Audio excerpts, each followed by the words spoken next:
Alright, shalom. First and foremost, we want to give all praise, honor, and glory unto Yahweh, Ba'ashem, Yahweh Shai, Ba'ashem, Rakakadash. I want to send double honors to the elders and apostles, their great millstone, and rule well. Peace, love, and respect is to the election, doing this work in sincerity and in truth throughout the four corners of the earth. As we continue to chant down Babylon the Great, i.e. America, according to the Holy Scriptures, and present our body as a living sacrifice to do so. So, Lord willing, this is going to be an edifying video, which is the premise of the lesson. It just continuing to edify the church, and no matter what the situation, no matter what situation may come about, but remembering the scripture and remembering to edify, because that's the whole premise of a man of the Lord, is to edify. Okay, so like I said, Lord willing, this is edifying, straight and quick and to the point. And without further ado, we're gonna get into these scriptures. This is Ephesians chapter 4, verse 29. Let no corrupt communication proceed out of your mouth, but that which is good to the use of edifying. Right, it says, let no corrupt communication proceed out of thy mouth, but that which is useful for useful for edifying. Okay, so a perfect example of not letting that corrupt communication come out of your mouth for the purpose of edifying. You may be on the highways and the hedges. You may have a scorner or a scoffer come up with some type of wayward doctrine, right? And on some loud rah-rah type stuff. And you may have a crowd around that's looking to see what the response is going to be, and you don't feed into it. You don't feed into it with corruptible words saying, oh, F you and all this and that, blah, blah, blah. You remember what the scriptures say about these specific type of individuals, and you just bring out scriptures to debunk a false doctrine or to further clarify what's true in the scriptures. Okay? And that's why it says we are to have patience towards all men. Okay, that with that patience, it gives us experience to know how to edify in the heat of the moment. How to bring the scriptures out in the heat of the moment, and ultimately, not to get too far into that, but you'll make that person look like a fool, man. Just by continuing to go into the scriptures and not feed into that carnality. All right, and there are situations where we faced before, where as younger men, of course. Where had somebody on those particular terms coming up with all type of rhetoric and nonsense, and when we were young, we were let's say it's plain, we were young and dumb. But now that we've grown in this ministry, we have to remember the scriptures and what the scriptures say how to deal with these situations. All right, remember to edify because the church is watching. Okay, I got this word corrupt in verse 29. It's Strong's G 4550 sapros. It means rotten, putrefied, corrupted by one, and no longer fit for use, worn out, of poor quality, bad, unfit for use, or worthless. It says a poor quality, bad, unfit for use. It doesn't become edifying. It becomes either a screaming match or points are not being made. And that's not edifying. It's entertaining to viewers, but it's not edifying. Nobody's gonna leave there smarter, okay?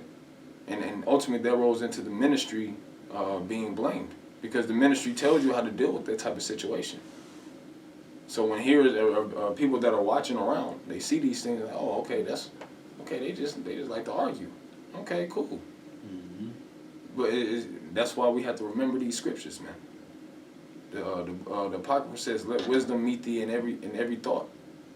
So when those type of situations come about, we have to remember what the scriptures tell us, man. I got a precept right quick. This is Proverbs. I'm gonna read both of them. It says Proverbs 26:4. It says, "Answer not a fool according to his folly, lest thou also be like unto him." Yeah, it says, "Answer not a fool according to his folly, lest thou be like unto him." Don't be reeled in by that rhetoric, those vain words that don't edify. Don't be reeled into that, man. We have to get that. We got that precept written down with keeping under the body. You have to recognize the situation.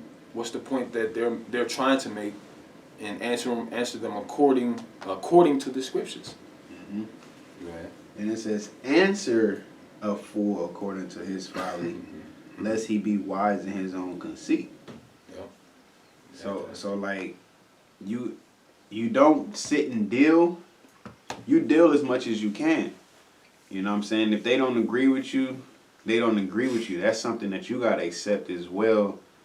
I mean, their job is to come up there and be scoffers for the most part. Once you identify that, so you answer them according to their folly. No, it's not. It don't mean that. It don't mean that. It don't mean that.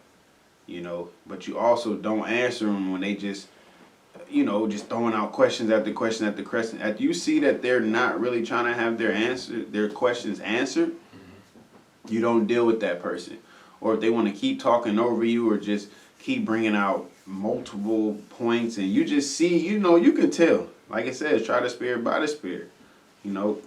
Once you see that they ain't in the spirit of being edified, hey, just go about your way, man.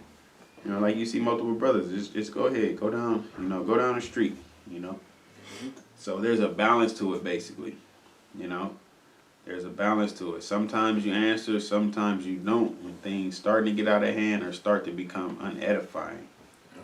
One thing that the brother always pushes is pretty much don't misplace your energy. It's unnecessary energy when somebody's in that spirit, man. You use that energy towards edifying opposed to going back and forth with somebody about ultimately nothing. Because if at the end of the day it doesn't edify, it was nothing you were talking about. You said that to that. Was it more? What more is that? Yes, a little bit. Yeah. Ephesians 4:29 it says, "Let no corrupt communication proceed out of your mouth, but that which is good to the use of edifying, that it may minister grace unto the hearers." Yeah, that it may minister grace unto the hearers. So when they hear, they first and foremost, they see how you're operating, then they hear how you're responding to this situation. And guess what? You can through the Spirit you can baptize people through the Word like that, man. They say, oh, he's not, instead of feeding into that bullshit and fighting and all that, he's bringing out scriptures and it makes sense. And guess what? That's how people go and pick up the scriptures and start reading for themselves. Mm-hmm. Like somebody said to us some years back, I commend y'all for being willing to fight for what y'all believe in. Physically fight, This is after a brother that just got into the scuffle with the same individual, but he had to commend us. He had to respect our gangsters, for lack of better words. Yeah. Because, shit, if y'all willing to fight for this, y'all really about this. Y'all really serious with this. And how often, only the truth can get that kind of praise. And at least be worthy to be an uncorruptible crown, at least, for somebody you just got into a scuffle with, commend you for fighting for what you believe in. It goes to show you how important this is, man. And and just to give a little bit more clarity, our premise when we go out there is not to fight. It's more for edifying, but that's a great example because sometimes you may be presented with a situation that you cannot avoid. But our purpose is to go out there and to edify for those that may be scoffing. Oh, look, they go out there and fight. No, we don't go into those situations unless absolutely there's no other option. But we're out to bring the scriptures, bring edifying to the church, edification to the church. Okay. But hey, not to take anything from what the brother's saying because we are more than willing. And the scriptures tell us that Yahushua said this was his kingdom, his servants would fight. All right? But our job is just to go by these scriptures, edify, bring out, break these scriptures down properly, and move along, man. And whether you receive it or not is up to you. All right? So what's more to the Ephesians? That's it. Okay, so we can... 1 Corinthians. Yeah, get that 1 Corinthians 9, for sure. It's 1 Corinthians chapter 9 and verse 27. Mm-hmm. It says, "But I keep under my body and bring it into subjection." Right. It says, I keep under my body and bring it into subjection. What is that? Having that discipline. And what's that precept in First Peter, the first chapter, where it runs down the list. Patience brings experience, hope, so on and so forth. Grab it. Okay. Now if you got that, I'll let the brother get it. Turn right to it. God, Romans 5 and 3. I'm gonna go to 2. It says, I'm gonna just go to 1 and breathe to 3. Romans 5:1, it says, therefore being justified by faith, we have peace with the Most High through our Lord Yahushua Mashiach, by whom also we have access by faith into this grace wherein we stand and rejoice in hope of the glory of the Most High. And not only so, but we glory in tribulation also, knowing that tribulation worketh patience, and patience experience, and experience hope. Yeah, it says that patience experience, and that experience is to, the breakdown of that word is to be tried out, okay, through your patience. And what is patience? Patience is, I don't know the exact definition of patience, we can get that, but, you know, pretty much being slow to react. You know, I'm speaking as a man with that definition, but slow to react, man. Because there are situations, and we deal with it in the world, you know, where you have to make sure that you are slow to react to people's, to people's, the things that people do, you know. Because there are things that immediately make us angry, but the scriptures tell us to have patience. Be ye angry and sin not, you know, and that comes with having that patience. You have the word? Yeah, it says, quality of being willing to bear adversity, calm endurance of misfortune, suffering, etc. And directly from Latin, patientia, the quality of suffering or enduring submission. Yeah, hey, because, hey, you know how it be when somebody comes up with some type of BS. You immediately want to respond. And your spirit is burning like you want to say something right then and there, but you got to, like the brothers always teach, you know, this is from the apostles on down. You got to let people put their own foot in their mouth. You know, let them put their foot in your mouth, and then you say, okay, you receive the information, then you respond accordingly. You know, having that, because I know I personally deal with that sometimes. Somebody saying something, I just want to respond right then and there before I lose my point. But you got to gather all the intel first. Yeah, you gotta understand what they're saying, and a lot of us as humans, we just hear what somebody's saying and we just react. Like, no, like, really take in what they say. You know what I'm saying? It might be offensive, it might not. You know, instead of just, and then you get into this whole huge argument, and then all it boils down to, well, I thought you meant it like this. Like, fuck no. Like, understand what somebody's saying. And if you don't understand, ask the question, what do you mean by this? You know, like, yeah. Okay, just a real brief situation from the highways, you know, with that cat. You know, the brother, I could tell, but the brother's like, well, what's the point you're getting to? Mm-hmm. But at the end of the day, what is the point that you want to get to? Yeah, because like he said, you're trying to trap me. Like, that's why you got to be direct. You know, like, you got to be direct, man. Mm-hmm. All of that extra shit, like, then, no, just be direct. And that, you know, men spoke like that in the ancient days. The laws is like that. They say, la'ah, taganah, thou not still. I mean, yeah, la'ah taganah, not still. You know what I'm saying? The thou make it thou, so it's, you know, not thou still, but of course it's thou not still. It ain't thou shall not steal. Like, you know, with English and all of that, it gets very technical and, you know, all of that extra stuff with the language, man. But it was just straightforward. It ain't got to say much, you know. Got to go all into deep. As men, you should understand what a man means, you know. Like they say, common sense. Now, all sense ain't common nowadays, but it depends on who you're dealing with. You know, at times it should be common. Should we get back to that? You read it back from the beginning of it. 1 Corinthians 9:27, it says, but I keep under my body and bring it into subjection, lest that by any means, when I have... And Salaki, and to make another point on that, is Paul was a perfect example of, you know, following the order of Yahushua. You know, he was a perfect example of how we should, this is to us. Keep under your body, and be tempered in all things, man.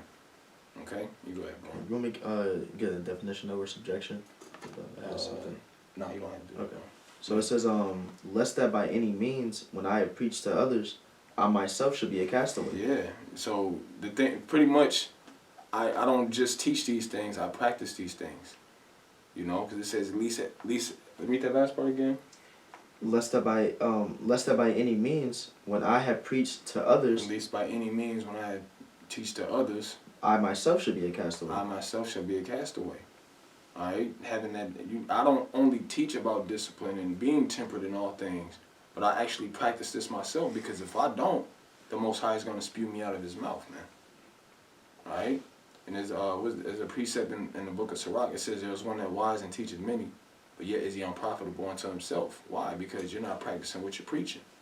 And Paul was a perfect example of how you should have patience, how you should have that long suffering, how you should always want to edify. Because he said that, him and Peter, they taught that you may teach others also. You know? So that means they had to be going into depth with things and edifying the church to the point where they can go off and they can teach. Okay? Now our goal through edifying is to seal the elect. That is ultimately the goal, man. And we can't do that if we're rash with our actions. We can't do that if we're chomping at the bit at everything somebody says and being deterred from the point at hand. Our point is to edify the church and seal the elect. Okay, was there more to that? No. So, We had another one too. 14 to 40. let me get that. Kind Oh yeah, the 1 Corinthians. Yeah, this is 1 Corinthians chapter 14 and verse 40. yeah, whoever got it. It says, "Let all things be done decently and in order." Yeah, period, point blank. Plain and simple. Let all things be done decently and in order. All right? Because without order, there's chaos. Okay? And that's it. When you're on the highways, if you're not thinking about the scriptures, technically you're gonna end up getting out of order, and that's gonna create a contentious situation, an unneeded situation. Okay? So let all things be done decently in order. All right, I'm going to put it out there. Before we started this lesson, things were done decently and in order. There was a lesson that came about. There was a revision that things may be orderly. And here it is. This lesson wasn't supposed to be long, but edifying, that the church may be able to properly eat and go into their own studies and know how it's supposed to be done. Okay, so call all y'all Bashim al-Shai for that, man. All right, brothers, have any more precepts? I had some based off of something you said. You bring it real quick. This is Romans chapter 2 and verse 21. It says, "Thou therefore which teacheth another, teachest thou not thyself?" Yeah. Now And that- going back to that, going back to that 1 Corinthians 9 and 27. Okay, we have to not only be hearers of the words and teachers of the word, but actually do these things too. Yeah, be ye doers and not hearers only. Hey, because what did Yahushua say about the Sadducees and Pharisees? It says do what they say, but not as they do. Mm-hmm. Because they say, but they do not. You know, man. So we're gonna finish that, and then we're gonna close it out. It says, "Thou that preachest a man should not steal, dost thou still?" You know, it's really just going. That's about it too. That's about it. So you just finish it. It says, "Thou that sayest a man should not commit adultery, dost thou commit adultery? Thou that abhorrest idols, dost thou commit sacrilege? Thou that makest thy boast of the law, through breaking the law dishonorest thou the Most High?" Yeah. So the point is, if I'm telling you these things, I'm telling you to do these things, I'm not doing them. This is how you should operate. Okay? That you may, and that brings edification too. And to edify means to build up. Okay? These things build you up. And when the things that I'm talking about is how you mentioned, not talking about this, that, this, and that, and this and that. That's because I'm not breaking the law. I'm not doing all these things. So for edification's sake, this is why I'm telling you this. And so that's the point to that. That concludes the lesson. Unless brothers had anything else. That's about it. God. Hey, so with that being said, Lord willing, it was edifying, straight into the point. We'll give all praise, honor, and glory unto Yahweh, by Hashem, Yahweh Shai, by Hashem, Rakakadash. Double honors to the elders and apostles, the great millstone that rule well. Peace, love, and respect is to the election out there. And that being said, we say shalom. Shalom.